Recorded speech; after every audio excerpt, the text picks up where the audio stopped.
Hi, my name's Virginia. My name is Grace. Hi, my name is Nancy. Hi there, my name is Ashley. And Cameron, my son, is videotaping. Hi, I'm Laura Rogers, a student of Liberty University studying for a bachelor's degree in special education and interdisciplinary studies, then going for my master's degree in special education. I want to tell you about a story of a little girl who was struggling in school and was being passed from one grade to the next. This girl had a speech problem and was placed in the special education program where she met a teacher named Miss Locke. This teacher taught her to believe in herself and to become all that she can be. Within 1 year, this girl went from a first grade reading level to a fifth grade level. This all took place because that teacher believed in her and taught her that anything is possible even when people thought it was impossible. That student is me. Like I said, I'm a prior student in this special education program, and I'd like to inform you today of how this program came to be in our school systems. These special teachers are in high demand, and kids need to have these teachers with hearts like Jesus that are willing to encourage, love, and change lives. Let me first talk about the history of the special education program and how it came to be in our school systems. Kids that were disabled were not taught in regular classrooms. Instead, they were sent to segregated schools and state institutions. By the 1950s, these special education classrooms were common in public schools, but they were segregated programs with minimal academic in nature and then focused on developmental manual skills. The Education of All Handicapped Children Act, passed in 1975, was after the influence of the Civil Rights Movement.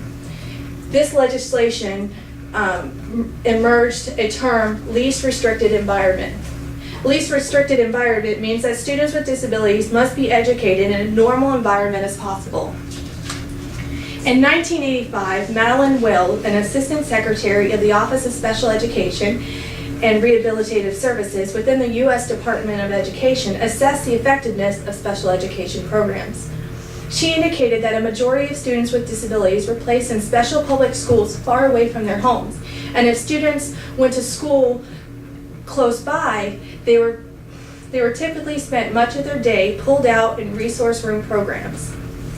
Wills also cited problems with the eligibility requirements. After Will's report, it sparked a debate known as the Regular Education Initiative. This initiative movement advanced the term, the return of students with mild learning disabilities back into these regular education classrooms. The Education of Handicapped Children Act was then renamed Individuals with Disability Education Act. This act contains expanded provisions regarding parents, teachers, paraprofessionals, assessments, eligibility, discipline, due process, and transitional services.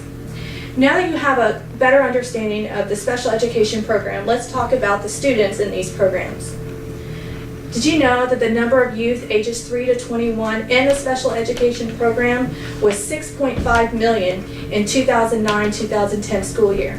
That's about 13% of all public school students. These students in the special education program can be classified as having physical or learning disabilities. I'm going to first talk about the physical disabilities students. Now, these students are defined with ones with inability to function normal, physical, or mentally. These are kids with hearts to learn, but maybe not the ability to reach that level. Now, the kids with learning disabilities, these are kids that can be defined as having a condition giving rise to difficulty in acquiring knowledge and skills at a normal level expected for those the same age.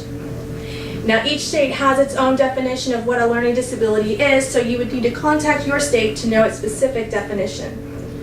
These special teachers that use this platform to encourage, motivate, and show love of these kids, they teach and also give them different ways of learning. Now, the Bible says to love your neighbor as yourself. These kids need to feel that teachers love and support them. There are kids now with learning disabilities that are attending college. Now, these kids have to thank the teachers that believed in them and show them new ways of learning. I had a teacher once, Miss Nicholson. She taught me to read by color. There's a book called Reading by the Colors by Helen Ireland. After placing 2 green transparencies over words, it became clear. It was amazing because once she did that, I was able to read a whole article the first time and understand it. It made a world of difference for me, and I still use this process today. I would say something as simple as that would make things easier for so many kids like me. You have learned how special education programs became what they are today. Also, how teachers have very valuable to our school systems because they give kids the extra encouragement, confidence, and learning new ideas. Also, through special education programs, students' lives have been changed and given the love that Jesus had that will impact them for a lifetime.